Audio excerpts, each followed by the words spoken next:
If you've ever tried to budget and felt like a failure, I need you to hear this first. It probably wasn't you. It was the rule you were handed. You've heard it everywhere. Spend 50% on needs, 30% on wants, 20% on savings. It sounds so clean, so responsible. And for millions of women, it quietly sets them up to fail. In the next few minutes, I'll show you exactly why this rule breaks for most women and the simple reversal that actually builds wealth even on an ordinary income. First, where it came from. The rule was popularized in 2005 in a book written for every different economy, one with cheaper housing, cheaper healthcare, and cheaper education. Back then, spending half your income on needs was realistic.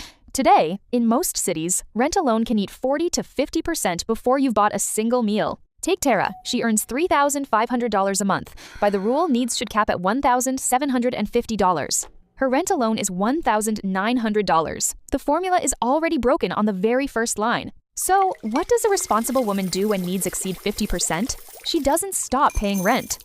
She does the one thing the rule never planned for. She quietly steals from the 20% savings. And that is the fatal flaw. The savings rate, the one and only number that actually builds wealth, becomes the shock absorber for everything else that goes wrong. Savings should be the goal. Instead, Theriol turns it into the leftovers. And leftovers, as every woman knows, are the first thing to disappear when money gets tight. Here's the fix, and it's uncomfortable at first. Flip the entire order. Your savings is not what's left over at the end. It is the very first slice you cut, before anything else. This is called paying yourself first, and the difference it makes is not small. It is the single most studied habit in all of personal finance. The data is striking. People who automate their savings before spending save roughly 3 times more than people who try to save whatever is left at month's end. And here's the beautiful part. Even a tiny percentage works, as long as it comes first. 5% taken automatically beats 20% that you only ever promise yourself. Tara started at just 5%. That's $175, gone before she ever saw it hit her account. Then she built the rest of her life around what remained, not the other way around. Then build your budget in reverse. Savings comes out first. Your true fixed costs, rent, utilities, minimum debt come second. And everything else fights for whatever remains. Notice what just happened. The percentages stopped mattering. The order is the whole game. Whoever gets paid first wins. And from now on, that is always your future self. Now let's kill the second half of the old rule too, the endless needs versus wants debate. That argument wastes your energy and it never actually ends. Is a care a need or a want? A gym membership? Therapy? You could argue forever. So stop arguing and ask one better question instead.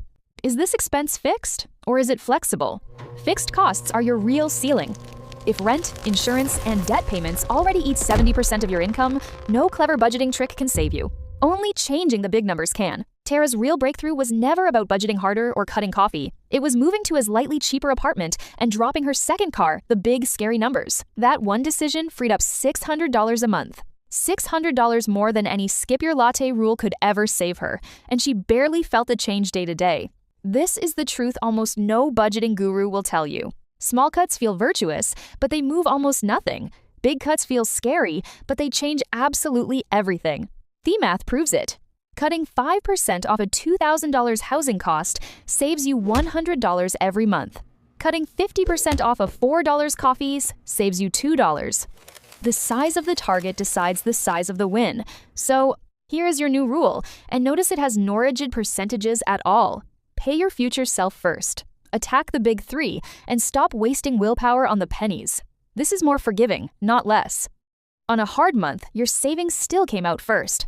On a good month, the extra flows naturally to the things you actually enjoy.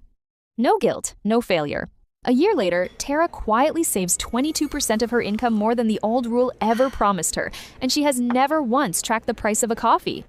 And because she automated it, none of this depends on motivation. Willpower fades by Friday. A system runs while you sleep, while you're busy, while you completely forget it exists. One warning as you set this up: automate the transfer for the same day your income lands. Money that sits in checking for even a week has a way of quietly disappearing. The 503020 rule was never evil. It was just arithmetic built for an economy that no longer exists, outdated math, wearing the costume of timeless wisdom. You don't need a rigid formula from 20 years ago. You need 3 moves. Pay yourself first, aim at the big numbers, and let boring automation carry the rest. Do that, and you'll stop feeling like you failed a budget. Because for the first time, the plan will finally be built for the life you're actually living.